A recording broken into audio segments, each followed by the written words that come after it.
Así, así que vamos a leer, le invito en el libro de Isaías, antes de orar. Isaías capítulo 8. Vamos a leer varios versículos desde el número 1.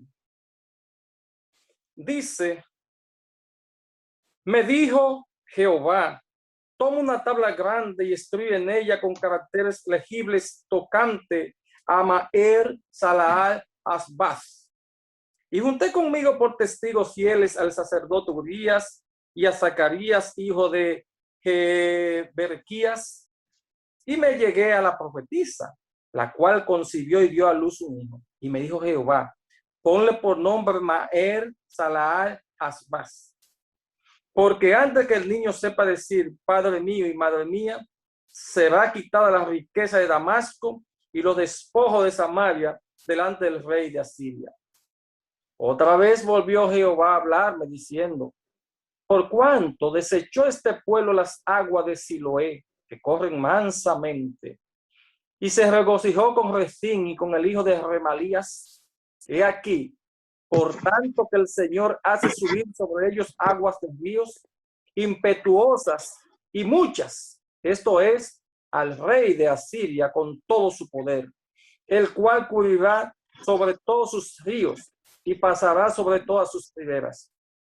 Y pasando hasta Judá, inundará y pasará delante, y llegará hasta la garganta, y extendiendo sus alas, llenará la anchura de su tierra, oh Emmanuel. Dice versículo 13, a Jehová de los ejércitos, a él santificar, sea él vuestro temor y sea vuestro miedo. Entonces él será por santuario, pero a las dos casas de Israel por piedra para tropezar y por tropezadero para caer y por lazo y por red al morador de Jerusalén. Y muchos tropezarán entre ellos y caerán y serán quebrantados y se enredarán y serán apresados. Ata el testimonio, sella la ley entre mis discípulos. Versículo 18 al 20. He aquí yo y los hijos que me dio Jehová son por señales y presagios en Israel, de parte de Jehová de los ejércitos que mora en el monte de Sión. Y si os dijeren, preguntad a los encantadores y a los adivinos que susurran hablando, responded, ¿no consultará el pueblo a su Dios? ¿Consultará a los muertos por los vivos? A la ley, al testimonio, si no dijeran conforme a esto, es porque no les ha amanecido. Oremos. Amado Padre que mora en las alturas de los cielos, Padre nuestro, sea santificado y sea glorificado tu nombre en estos momentos. Gracias, Señor, por el privilegio que nos ha concedido de reunirnos como hijos tuyos y de exponer tu santa palabra. Perdónanos, Señor, en todo lo que te hemos ofendido. Señor, enséñanos a ver nuestro pecado. Danos una gran visión para reconocer los malos y, Señor, estate con nosotros. Ahora te pedimos que sea tú quien habla aquí a esta congregación. Te pedimos, Señor, que tú le dirijas y que tú le bendigas, que tu espíritu sea derramado. En el nombre de tu Hijo Jesús lo pedimos. Amén. Mis amados, cuando nosotros hablamos de Isaías, y no hace tantos meses que nosotros estudiamos sobre este libro de Isaías, encontramos cómo Dios de una forma u otra se manifiesta a su pueblo y le envía los mensajes. Isaías llevaba el mensaje del Señor al pueblo. Pero en este capítulo 8, que encontramos gran parte de su contexto en el capítulo 7, desde el versículo 17 en adelante, hay algo interesante. Los dos Israel se habían rebelado contra Dios y habían puesto su confianza en el rey de Asiria y también en el rey de Siria y en diferentes manos humanas. Entonces Dios se había propuesto para humillarlo a fin de que reconociese su pecado, enviar o permitir que el rey de Asiria fuese y entonces lo tomase. Nosotros conocemos la historia de cómo esos pueblos. Primero cayó Israel, que tenía como capital a Samaria, y después, en el año 605 a.C., el pueblo judío. Pero antes de eso recibieron muchos golpes por sus pecados. Dios no quiere que nadie se pierda. Dios simplemente quiere salvar. El asunto es que habían echado a Dios a un lado y habían puesto su confianza en los seres humanos. Y el mismo profeta Isaías, el mismo profeta Jeremías, que fue en otro tiempo Jeremías le hablaba, como hablaban otros profetas, que no pongan su confianza en Egipto también, que fueron una de las fuerzas que ellos buscaron, donde ellos creían tener seguridad, perdieron la fe en Dios y entonces están precisamente concentrados en esto, entregados al pecado, creyendo que lo que estaban haciendo estaba bien. Pero ¿qué sucede? En el capítulo 8, entonces, dice, versículo 1 al 4, me dijo Jehová, toma una tabla grande y escribe en ella con caracteres legibles, tocante a Maer, Salal, Hasbaz. Y junté conmigo por testigo fiel al sacerdote Urías y a Zacarías, hijo de Eberquías, y me llegué a la profetisa, o sea, la esposa del profeta Isaías, la cual concibió y dio a luz un hijo. Y me dijo Jehová, ponle por nombre Maer Salal Hasbaz, porque antes que el niño sepa decir, Padre mío y Madre mía, será quitada la riqueza de Damasco y los despojos de Samaria delante del rey de Asiria. Así que lo que está presentando aquí entonces muestra cómo Israel, cuya capital era Damasco, se había rebelado entonces contra el reino de Judá, que tenía como capital a Jerusalén. Entonces había una amenaza de parte de esto. ¿Qué es lo que está diciendo aquí con ese nombre? ¿Cuál es su significado? Por ejemplo, el profeta Isaías. Isaías significa Jehová salvará. Y nótese bien que a Isaías se le llama el profeta evangélico, porque en realidad presenta claramente el mensaje de salvación y presenta al siervo sufriente o al Mesías en el capítulo 53, en el capítulo 7 y en muchísimas partes lo presenta. Y todo el libro de Isaías es un mensaje de amonestación, de salvación. El otro hijo de Isaías, el primero, se llamaba Sear Habub, que significa el remanente volverá. Todo eso tiene un significado. Y este último, Maer Salal Hasbaz, significa el despojo se apresura, la presa se precipita. Con estos dos nombres, es que el remanente volverá. Dios siempre ha tenido un remanente.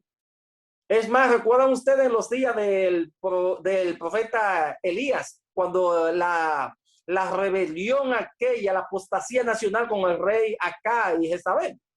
En el capítulo 19, Dios le dice al profeta que él tenía un remanente, que se había reservado 7,000 que no habían doblado las rodillas ante Baal. Pablo habla de remanente nuevamente, y el apóstol Pablo, en comparación con el pueblo judío de los días de él que había rechazado a Jesús, está señalando un remanente de entre esos judíos, o sea, los que pasaron a formar parte de la iglesia cristiana, que ahora eran un solo pueblo juntamente con los gentiles. Entonces Pablo habla de un remanente. Aquí está hablando de un remanente que no será destruido, que volverá. Pero también habla, por ejemplo, el despojo se apresura, la presa se precipita, porque ya pronto se iba a eliminar al enemigo. Cuando se eliminaba al enemigo, entonces se despojaba, significa desnudar, quitarle todo. Eso es lo que hacía. Pero el enemigo era el enemigo de Dios, en este caso los asirios. Y también el problema que tenía Israel, y Dios le estaba dando sentencia en este caso. Así que estaba protegiendo aquí a Jerusalén y al reino judío, pero al remanente. ¿Por qué yo presento todo esto? Aquí hay un contexto bastante amplio. El versículo 13 dice que a Jehová de los ejércitos a él santificar y sea vuestro temor y vuestro miedo. No debían temerle a los hombres. Bien. El versículo 16 dice que sella la ley entre mis discípulos. Y algo muy interesante. Entonces, hay algo que nos llama mucho la atención. El versículo 18 dice: he aquí yo y los hijos que me dio Jehová somos por señales y presagios en Israel, de parte de Jehová de los ejércitos que mora en el monte de Sión. Así que con los nombres ya explicado, ahí muestra cómo eran presagios, porque Dios al escoger esos nombres tenía su significado y le estaba diciendo al pueblo lo que vendría, porque las palabras de Dios son infalibles, y lo que vendría, lo que Dios le había prometido a ellos también era inminente. Entonces viene algo. Y si os dijeron, preguntad a los encantadores y a los adivinos que susurran, hablando, responded, ¿no consultará el pueblo a su Dios? ¿Consultará a los muertos por los vivos? ¿Saben por qué? Porque al igual que Saúl, primer libro de Samuel, capítulo 28, que consultó a la pitonisa de Endor, muchos están buscando respuesta no en Dios, sino en el otro lado, la fuerza del mal. Entonces aquí viene, versículo 19, a la ley y al testimonio. Si no dijeron conforme a esto es porque no les ha amanecido. La pregunta es, ¿conforme a qué? Porque aquí dice a la ley y al testimonio. Si no dijeron conforme a esto, ¿de qué es lo que está hablando? De la ley y el testimonio. Entonces, ¿a qué se le llama a la ley? Cuando usted revisa la Santa Escritura, y le voy a leer, se da cuenta que la ley esencialmente son los escritos de Moisés. Ahora, después, sumando a los profetas, los escritos de los profetas y los salmos, forman todo eso. Para nosotros ahora es toda la Biblia. El testimonio, en este caso, el testimonio tiene su aplicación especial. Por ejemplo, cuando nosotros consultamos el Apocalipsis 12:17, dice: entonces el dragón se llenó de ira contra la mujer y se fue a hacer guerra contra el resto de la descendencia de ella, los que guardan los mandamientos de Dios y tienen la fe de Jesús. Así que habla que tienen el testimonio de Jesús, discúlpeme, el testimonio de Jesús. Entonces, el problema por el cual Satanás se levantó contra la iglesia del Señor, que la perseguía, como aparece ahí en el capítulo 12 de Apocalipsis, es porque guardan los mandamientos de Dios y tienen el testimonio de Jesucristo. ¿Y qué es el testimonio? Nosotros simplemente lo decimos aquí en Apocalipsis 19:10, cuando señalamos: yo me postré a sus pies para adorarle, y él me dijo: mira, no lo hagas. Yo soy consiervo tuyo y de tus hermanos que retienen el testimonio de Jesús. Adora a Dios, porque el testimonio de Jesús es el espíritu de la profecía, o sea, el don de la profecía. O sea, Dios puso profeta dentro de su iglesia, como lo señala el apóstol Pablo varias veces. Por lo tanto, cuando allí dice a la ley y al testimonio, entonces está aplicando, número 1, la Santa Biblia, y número 2, los profetas de Dios. Nosotros como iglesia reconocemos que la Biblia es nuestra norma de vida, que es la palabra de Dios, y que el don de profecía manifestado en la persona de Elena Gonda Wise es real, es una profeta de Dios. Así nosotros presentamos esto con claridad ahora. Ahora vamos a ver cómo Jesús se refirió a la misma ley. San Lucas capítulo 10. Vamos a ver ahora. San Lucas capítulo 10. Allí Jesús entra en una conversación con un personaje que no tenía buenas intenciones. En este caso, versículo 25 al 27, dice: he aquí, un intérprete de la ley se levantó y dijo para probarle: maestro, ¿haciendo qué cosa heredaré la vida eterna? Él le dijo: ¿qué está escrito en la ley? ¿Cómo lees? Así que Jesús le preguntó: ¿qué está escrito en la ley? O sea, se refiere a todo el Antiguo Testamento, que era lo que estaba escrito. ¿Cómo que está escrito en la ley? ¿Cómo lees? Aquel respondiendo dijo: amarás al Señor tu Dios con todo tu corazón, con toda tu alma, con todas tus fuerzas y con toda tu mente, y a tu prójimo como a ti mismo. Así que citó a Deuteronomio capítulo 6, versículo 5, y a Levítico capítulo 19, versículo 18. Entonces, Jesús aplicó directamente las escrituras para responder las preguntas que le hacían. Jesús no se apartó de eso, y vamos a ver ejemplo y el por qué en este caso. Entonces, hay algo interesante. Nosotros, en el comentario bíblico, tomo 7, dice algo interesante. Todo cuanto los hombres digan que no armonice con esa palabra, no tiene luz en sí mismo, no le ha amanecido. Comentario bíblico adventista, tomo 7. Ahora, tomo 4, que es donde se refiere a Isaías capítulo 8, versículo 20, a la ley y al testimonio. Si no dijeron conforme a esto es porque no le ha amanecido. ¿Qué está presentando? Entonces, muestra que si una persona no le ha amanecido, es porque todavía está en su pecado. Las tinieblas en la Biblia son sinónimo o símbolo de pecado. La luz es símbolo del cristiano, de Jesús, porque Jesús es la luz del mundo. Y cuando una persona anda en luz, como Jesús, entonces significa que está en lo correcto. Cuando una persona viene enseñando cierta doctrina o ciertas formas de pensar o teoría fuera o dentro de la iglesia que la Biblia no apoya, es porque no le ha amanecido. Ahora, el problema que nosotros tenemos en la actualidad está que dentro de la iglesia se han introducido tanta gente enseñando falsas doctrinas y los principios lo han tirado al suelo. Y me refiero a todos, dirigentes y dirigidos. Entiéndase bien, que no voy a hablar de dirigidos nada más. Dirigentes, altos y dirigidos. Y hay que tener mucho cuidado con eso. Y ustedes verán entonces lo que les voy a mostrar para que noten algo interesante con relación a lo que estoy señalando.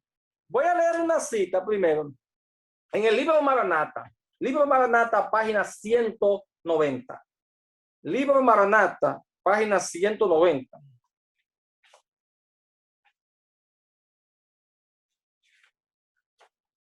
Dice aquí, el tercer y cuarto párrafo son pequeños.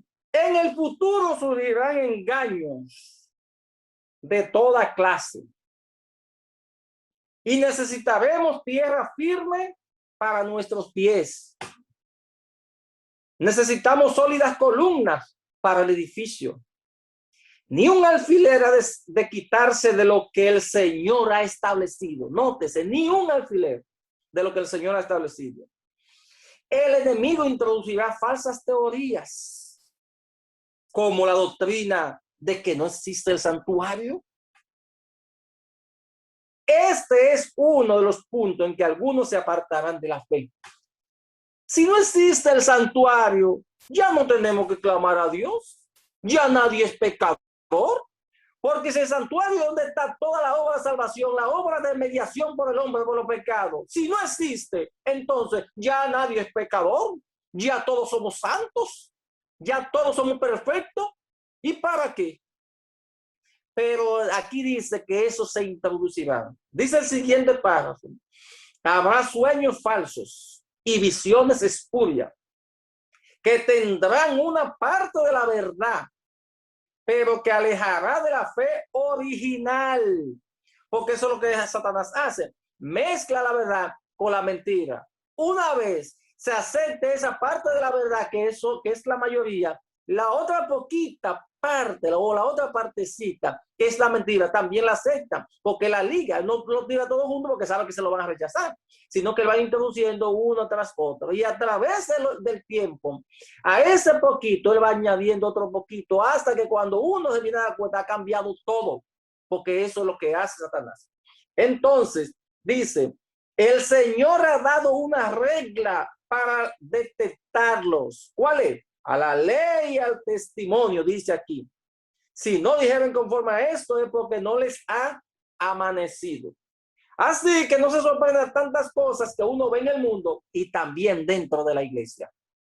Hay que cuidarse con relación a eso. ¿Qué me dice? Si a la ley y al testimonio significa que toda postura de los hombres debe ser probada con la Biblia y con el testimonio. Así que decimos a la ley, simplemente, y al testimonio. y ya. Debe ser probada por ahí. Simplemente porque el yo creo que prevalece en el mundo y en la iglesia también, no debe ser aceptado por aquellos que están pensando entrar al reino de los cielos. Los reformadores, y entre ellos estuvo Martín Lutero. Martín Lutero decía allá ante la dieta de Worms: pruébeseme con la Biblia en qué estoy equivocado. Pruébeseme con la Biblia. Y así es como debe ser. Yo creo no debe aceptársela a nadie. Simplemente a nadie. Vamos a ver la advertencia que hace Juan. Primer libro de Juan, capítulo 4, versículo 1. Primer libro de Juan, capítulo 4, versículo 1. Dice el apóstol: amados, no creáis a todo espíritu, sino probad los espíritus si son de Dios, porque muchos falsos profetas han salido por el mundo. Así que dice dos cosas: no crea a todo, y dos, prueba a ver si son de Dios. Cuando hablamos de aquí, y ustedes ven el contexto, está hablando de una serie de personajes falsos que se introdujeron en la iglesia. Es más, en el capítulo 2, ahí aparece un grupo que se fueron, y él dice: se fueron de nosotros porque no eran de nosotros. Entonces aquí le dice: no crean, sino prueben para ver si son de Dios. La razón es que hay muchos falsos profetas que han salido. Muchos falsos profetas. Y Pablo en 2 Timoteo habla mucho de eso. Se cumpliría. Es más, yo voy a leer una cita donde también el apóstol Pablo, más adelante, le voy a leer, habla sobre eso. Y ustedes verán, porque esto tiene su fundamento. Aquí están, Hechos de los Apóstoles, capítulo 20. El apóstol Pablo habla, Hechos de los Apóstoles, capítulo 20, versículo 28 al 30. Dice Pablo: por tanto, mirad por vosotros y por todo el rebaño en que el Espíritu Santo os ha puesto por obispo, para apacentar la iglesia del Señor, la cual ganó por su propia sangre. Porque yo sé, nótese, yo sé que después de mi partida entrarán en medio de vosotros lobos rapaces, que no perdonarán al rebaño, y de vosotros mismos se levantarán hombres que hablen cosas perversas para arrastrar así a los discípulos. ¿A qué se está refiriendo Pablo? ¿Al mundo o a la iglesia? Si ustedes se dan cuenta bien, Pablo estaba refiriéndose a la iglesia, dentro de la iglesia. En los días después de él, dice él, después de mi partida, se introducirían tales. Pero ¿y qué ahora en nuestro día? No, ahora más que nunca. Ahora hay que tener mucho cuidado con lo que se está diciendo o a quién se presenta, porque con muchas verdades de vez en cuando se introducen sus mentiritas también. Entonces, hay que ver si lo que esa persona dice o hace es así. Ustedes recuerdan cuando el apóstol Pablo hablaba en Berea, frente al bereano, aquí mismo, capítulo 17, Hechos de los Apóstoles, capítulo 17, míralo aquí, versículo 11. ¿Qué pasaba? Que Pablo dice, versículo 11, que esto era más noble, dice aquí la Biblia, mejor dicho el relato, esto era más noble que los que estaban en Tesalónica. ¿Quiénes? Los bereanos.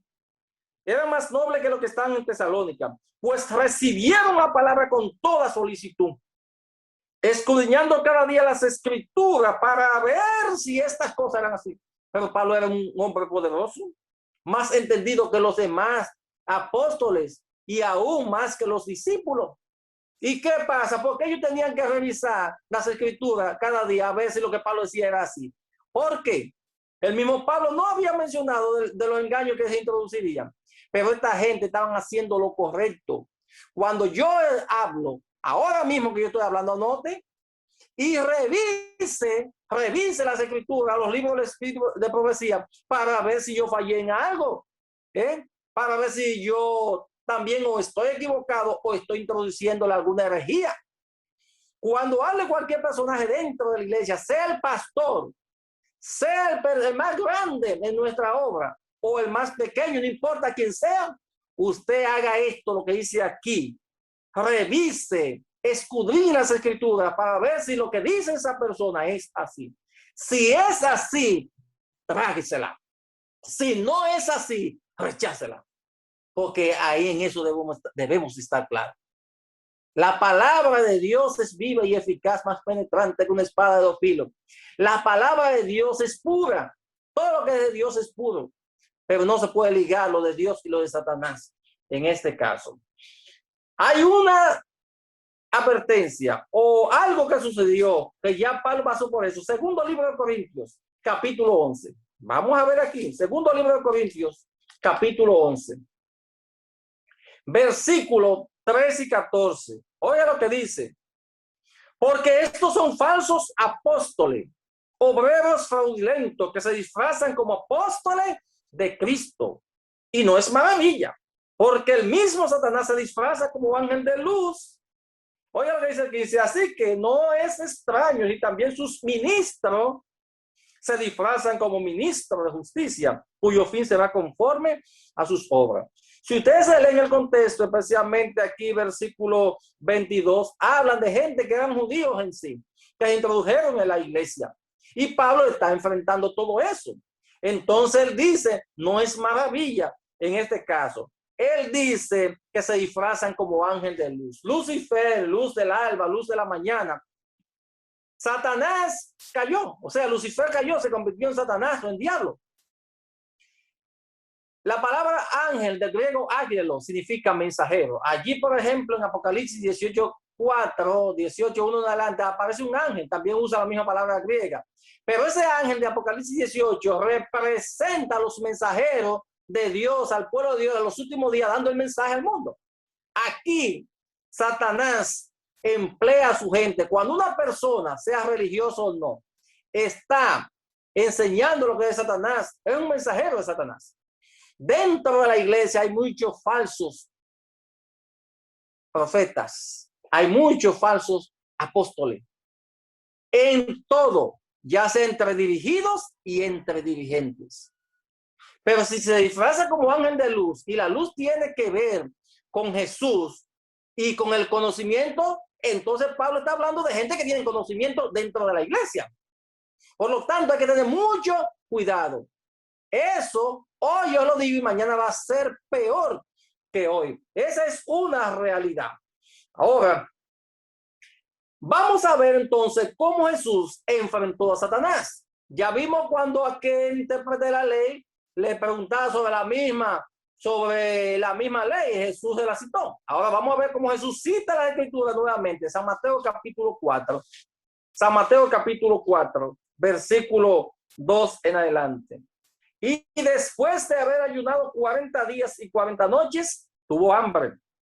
Y vino a él el tentador y le dijo, si eres hijo de Dios, di que estas piedras se conviertan en pan. El hombre, digo, la criatura, porque no es hombre, la criatura, o sea, Satanás, se delató porque dijo, si eres. Y el deseado de toda la gente dice que de una vez Jesús tomó eso y calculó que si era un ángel de Dios que estaba ahí, no le iba a decir si eres hija de Dios, eres hijo de Dios. Por lo tanto, Satanás se delató. Así que Jesús supo de inmediato quién era.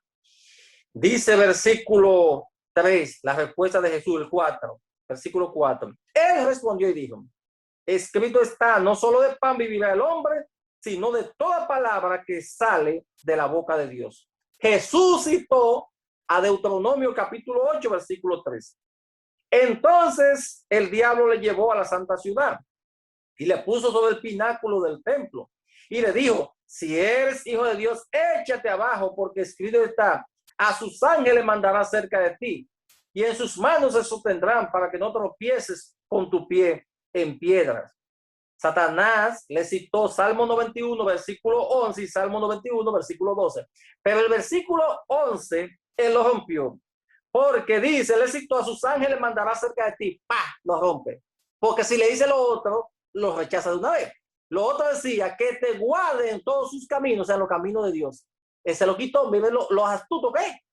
Entonces, versículo 7, Jesús le dijo, escrito está, no tentarás al Señor tu Dios. Así que Jesús le citó Deuteronomio capítulo 6, versículo 16. ¿Ven cómo es? Es con la Biblia, a la ley y al testimonio. Jesús le respondió con la Biblia Jesús no falló. Versículo 8, otra vez le llevó el diablo a un monte muy alto y le mostró todos los reinos del mundo y la gloria de ellos. Y le dijo, todo esto te daré si postrado me adorare. Oh, que eso es lo que procura Satanás, ¿sabes? En la lucha que tenemos ahora en el mundo y que siempre ha habido, es por eso, ¿a quién adorar? La lucha entre el sábado y el domingo es por eso, ¿a quién adorar? Le dijo, todo esto te daré si postrado me adorares. Versículo 10, Jesús le responde, vete, Satanás, porque escrito está, al Señor tu Dios adorarás y a Él solo servirás. Jesús le citó Deuteronomio capítulo 6, versículo 13. ¿Ven cómo es? Y el diablo se fue, dice el versículo 11. Y he aquí que vinieron ángeles y le servían. ¿Por qué le servían? Jesús triunfó. Cuando tú te mantienes en un escrito está y vence, el Señor te da mayor protección y el Señor se agrada contigo. Debe mantenerte las escrituras. ¿Sabes por qué? Porque si te apartaste de esto, te acarreaste la destrucción. La única manera que tú tienes de poder perfeccionar carácter y escapar de la destrucción que viene aquí a la tierra es manteniéndote, haciendo la voluntad del Señor. Ahora vamos a ver el apóstol Pablo para que interpretemos. El apóstol, por ejemplo, en 2 Timoteo capítulo 4, vamos a 2 Timoteo capítulo 2, pero en el capítulo 4, el apóstol Pablo había hecho la advertencia que llegarán tiempos cuando no sufrirán las sanas enseñanzas. Sufrir significa resistir. Y aquí en el libro Conflicto de los Siglos, Elena Gordon White habla, dice, cuando ella escribió, que ya esa profecía estaba en cumplimiento. Pero yo le voy a leer en capítulo 2. Capítulo 2, 2 Timoteo, capítulo 2, versículo 15. Escuche lo que dice. Procura con diligencia presentarte a Dios aprobado, como obrero que no tiene de qué avergonzarse, que usa bien la palabra de verdad. Ahí sí está. Así que Pablo le señala esto, aprobado, que no tiene que avergonzarse, y ahí dice que usa bien la palabra de verdad. Y ese es el problema del mundo religioso, que no usa bien la palabra de verdad, que no usa bien la palabra de verdad, porque la inmensidad de religiones que existen muestran el desacierto que tiene entre una y la otra, porque no usan bien la palabra de verdad. Pero Dios tiene aquí un pueblo en la tierra que guarda los mandamientos de Él y tiene la fe de Jesús. Eso sí, es el pueblo remanente. Por lo tanto, nosotros como remanente de Dios debemos mantenernos siempre con un escrito está, enseñando lo que el Señor dice. Ahora, que usa bien la palabra de verdad, vamos a un texto donde se está usando mal por alguna gente dentro de nuestra iglesia. Voy para allá, atiendan. Apocalipsis capítulo 1. Libro de Apocalipsis capítulo 1. Apréndanse esto bien, porque esto está corriendo. Esto está corriendo. Dice Apocalipsis 1:10. Apocalipsis 1:10. Yo estaba en el Espíritu en el día del Señor. Yo estaba en el Espíritu en el día del Señor y oí detrás de mí una gran voz como de trompeta. ¿Saben ustedes que ese texto se ha estado utilizando para decir que el día del Señor no es el sábado? Muchos teólogos adventistas, disidentes, que están dentro de la iglesia y que están ganando dinero, han estado enseñando que eso no se refiere al sábado, sino al día del juicio, como presenta en Joel, capítulo 2, versículo 13, versículo 31, Hechos de los Apóstoles, capítulo 2, versículo 20, libro de Malaquías, capítulo 4, etc. Eso, ellos están enseñando eso, y ustedes verán dónde está el peligro grande. Aquí viene, yo les voy a leer lo que dice el comentario bíblico, tomo 7, con relación a esto. Yo imprimí aquí, que es mucho mejor. Dicen, día del Señor, usa el griego kuriat mera. Se han hecho varios intentos, dice, para explicar esta frase, que solo aparece aquí en las escrituras. Algunos intérpretes la hacen equivaler con el día de Jehová, de los profetas del Antiguo Testamento, como Joel 2:11. 31, Sofonía 1, 14, Malaquías 4, 5, Hechos de los Apóstoles 2, 20. Puede concederse que estas palabras podrían tener tal interpretación si se tomaran aisladamente. Lo que así las explican, destacan que el Apocalipsis centra la atención en el gran día final del Señor y en los acontecimientos que conducen a él. Lo que están explicando eso, enseñando eso. Ok. Estar en el Espíritu en el día del Señor quizá pudiera entenderse como que significa ser arrebatado en visión a través del tiempo para presentar acontecimientos relacionados con el día del Señor. Ahora, oigan nuestra posición como iglesia. Sin embargo, hay razones para rechazar esta interpretación. En primer lugar, cuando la frase día del Señor claramente cita el gran día de Dios, el texto griego siempre dice meratoukurio o meracurio. En segundo lugar, el contexto que está aquí en el versículo 9 y el mismo 10 sugiere que el día del Señor se refiere al tiempo cuando Juan contempló la visión y no al tema de la visión. O sea, Juan un sábado fue que tuvo la visión, no que fue en visión al día del Señor, que están diciendo otros que es que el día del juicio. No, en el sábado es lo que dice el texto y es bastante claro, fue cuando Juan tuvo la visión, el día del Señor. Y así en Marcos 2, 27, 28 se lo habla. ¿Cuál es el día del Señor? Entonces dice, de modo que Juan da su ubicación. ¿Dónde estaba Juan? Ahí dice en el versículo 9 que estaba en la isla de Pasmo. ¿Cuál era la razón por la que estaba allí? Por causa de las palabras de Dios. Y ustedes recuerdan lo que le hicieron a Juan lo iban a matar, una olla grande con aceite hirviendo y echan a su hombre.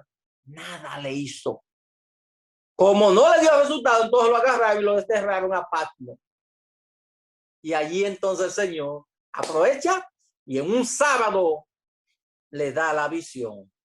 Entonces dice, su estado durante la visión era que él estaba en espíritu. Eso es lo que dice el versículo 10. Yo estaba en el espíritu en el día del Señor, que se traduce como éxtasis. En el capítulo 10 de Hechos de los Apóstoles, cuando a Pedro se le presenta el manto, que allí están todos los animales inmundos, etc.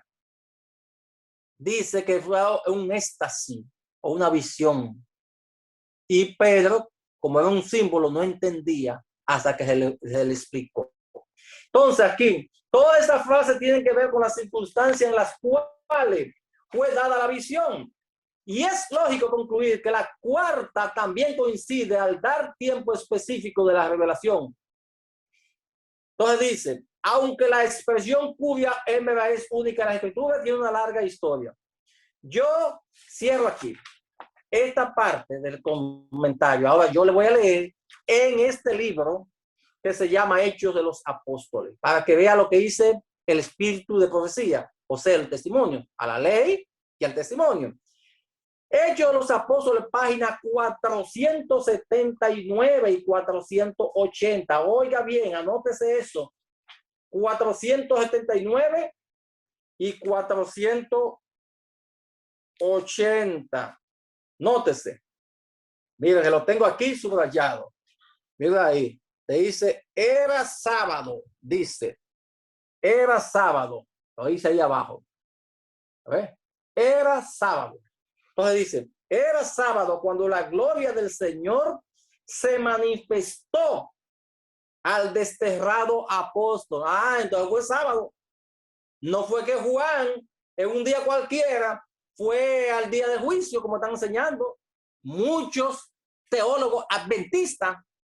Yo conozco gente que tiene mucho conocimiento y como Satanás le ha hecho creer que ya son superior, se ha dejado engañar y creen que tienen autoridad para cambiar lo que Dios estableció por su loco razonamiento. Yo conozco varios. Entiéndase bien, para que no se deje confundir. Usted verá qué es lo que hay en juego aquí. Dice, era sábado cuando la gloria del Señor se manifestó al desterrado apóstol. Juan guardaba el sábado tan reverentemente en Patmos como cuando predicaba a la gente de las aldeas y ciudades de Judea. Con eso es suficiente. Vamos a analizar. la posición, nuestros libros, el comentario bíblico adventista, los 7 tomos, como el manual de la iglesia,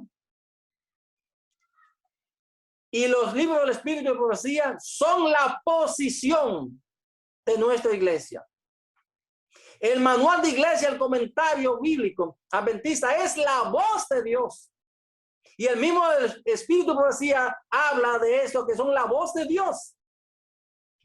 Sí, está equivocado, como quieren asegurar muchos teólogos. Si está equivocado esto, el comentario bíblico, entonces esos teólogos son la voz de Dios y nosotros somos la voz del otro. Número 2, el Espíritu de Profecía, como le leí aquí en este libro, Hechos de los Apóstoles, página 479 y también 480, dice que era sábado cuando Juan recibió esa visión. Entonces, si no era cierto, como dicen esos teólogos, Elena Goldeweiss, entonces es una falsa profeta. Entonces usted tiene que ver 2 cosas: o acepta la falsedad, de ese grupito disidente que quiere echar el sábado a un lado, o acepta lo que Dios dice. Y número 3, entonces, si no era sábado ese día, ya el sábado había perdido su valor como día de reposo. Y el sábado no es el sello de Dios. No es el sello de Dios. Así que hay que tener mucho cuidado. Por lo tanto, a la ley y al testimonio, si no dijeron conforme a esto, es porque no les ha amanecido. Y a los que no les ha amanecido, indica que están en pecado. No importa el conocimiento que tengan, no importa el tiempo que tengan dentro de la iglesia. Hay que estar bastante claro, porque la lucha es entre el bien y el mal. Pero solamente, y yo lo puedo leer, los que tengan un conocimiento cabal de las Escrituras, los que oran constantemente, podrán resistir a los ataques de Satanás. Ahora, yo le voy a leer algunas citas. Conflicto de los siglos, página 653. Miren aquí, Conflicto de los siglos, página 653. Le voy a leer 2 citas de ahí para que vean entonces lo que debemos tener en cuenta para no dejarnos confundir. Página 653 primero. Oiga lo que dice. Pero Dios tendrá en la tierra un pueblo que sostendrá la Biblia y la Biblia sola, como piedra de toque de todas las doctrinas y base de todas las reformas. Así como Jesús citó las Escrituras, también debemos citarlas nosotros. Sigue diciendo: ni las opiniones de los sabios, ni las deducciones de la ciencia, ni los credos o decisiones de concilio tan numerosos y discordantes como lo son las iglesias que representan, ni la voz de las mayorías, nada de esto, ni en conjunto ni en parte, debe ser considerado como evidencia en favor o en contra de cualquier punto de fe religiosa. Nada de esto. Antes de aceptar cualquier doctrina o precepto, debemos cerciorarnos de si los autoriza un categórico. Así dice Jehová. Debemos estar claros en esto. Ahora, le voy a leer la otra. Conflicto de los siglos, página 656. Aquí sí viene. El texto que le leí se refería a las diferentes iglesias, o sea, diferentes confesiones religiosas. No importa cómo se llama la iglesia, se llama de esta manera. No, a eso que se refería. Ahora, aquí mire lo que dice ese texto. Página 656, Conflicto de los siglos.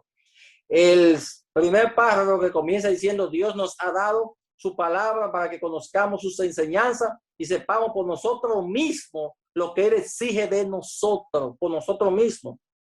Cuando el doctor de la ley preguntó a Jesús: ¿haciendo qué cosa poseeré la vida eterna?, el Señor lo remitió a las Sagradas Escrituras diciendo: ¿qué está escrito en la ley? ¿Cómo lees? Ahora agarren esto. La ignorancia no excusará ni a jóvenes ni a viejos, ni los librará tampoco del castigo que corresponde a la infracción de la ley de Dios, pues tienen en la mano una exposición fiel de dicha ley, de sus principios y de lo que ella exige del hombre. No basta tener buenas intenciones, no basta tampoco hacer lo que se cree justo o lo que los ministros dicen serlo. La salvación de nuestra alma está en juego y debemos escudriñar por nuestra cuenta la Santa Escritura. Y ahora viene: por arraigadas que sean las convicciones de un hombre, por muy seguro que esté de que el pastor sabe lo que es verdad, nada de esto debe servirle de fundamento. Él tiene un mapa en el cual van consignadas todas las indicaciones del camino para el cielo y no tiene por qué hacer conjeturas. Así que usted estudia la escritura bajo la conducción del Espíritu Santo. Investigue estos libros rojos. Coja los comentarios y usted verá que va a descubrir muchas cosas que no sabía y cosas que no deben de ser. Su confianza debe estar en Jesús. Cuando el pastor hable, escúchelo, escúchelo. Y si lo que él dice está basado en las escrituras, trágueselo, aunque a usted no le guste. Pero si lo que el pastor le dice contradice las escrituras, rechácelo, porque si usted acepta lo falso, está rechazando a Jesús. Entonces, tenga cuidado con eso. Así que de esta manera es como le hablo. De esta manera, yo me equivoco, el otro se puede equivocar. Pero que una persona se equivoque, hay que corregirle, como se hizo con un personaje que está en el libro de los Hechos de los Apóstoles, capítulo 13, que era poderoso las escrituras. Y entonces lo llamaron aparte y le corrigieron y arregló todo eso. Bien, pero una persona que sabe la verdad y enseña lo contrario, ya no está equivocado. La única equivocación está en que prefirió coger el camino de Satanás y enfrentar a Dios. Por lo tanto, usted tiene que tomar una decisión a quién usted le sirve. Recuerde, a la ley y al testimonio. Si no dijeron conforme a esto es porque no le ha amanecido. Voy a terminar con esta cita. San Juan capítulo 5. Esa ustedes se la saben de memoria. San Juan capítulo 5. San Juan capítulo 5, versículo 39. Dice Jesús allí: escudriñad las sagradas escrituras, porque a vosotros parece que en ellas tenéis la vida eterna, y ellas son las que dan testimonio de mí. El personaje central de la Biblia es Jesús. Y Jesús se definió como: yo soy el camino, la verdad y la vida. Jesús dice: escudriña las escrituras, porque en ella parece que te encuentra la vida eterna, y ellas son las que dan testimonio de mí. ¿Y qué es lo que dicen de Jesús? Que Jesús es tu Salvador. Que Jesús es la vida, que fuera de él no hay nadie. Mi amigo, mi hermano, no le huya a Jesús. Si tú te encuentras con cosas raras, pero tienen su fundamento bíblico, acéptalo, porque Dios te lo da por amor. Es que nosotros nos hemos apartado tanto de Dios que ya nuestros genes nacen listos para desafiar a Dios muchas veces. Ten cuidado, ten cuidado. Si tú crees que está con algo que no puede vencer, sí se puede, porque Dios no le permite a ningún ser humano algo que no pueda vencer. Entrega todo al Señor, entrega. Y ve, arrodíllate y clama. Si tú no conoces algo, clama a Él, que Él te lo va a revelar. Pero estás dispuesto a obedecerle. Escudriña la Biblia todos los días, porque ellas son las que dan testimonio de Jesús. Y ahí tú encuentras la vida eterna. ¿Tú crees esto que te digo? ¿Tú lo aceptas? Porque Dios te bendiga y te guarde siempre. Te habló tu hermano Samuel.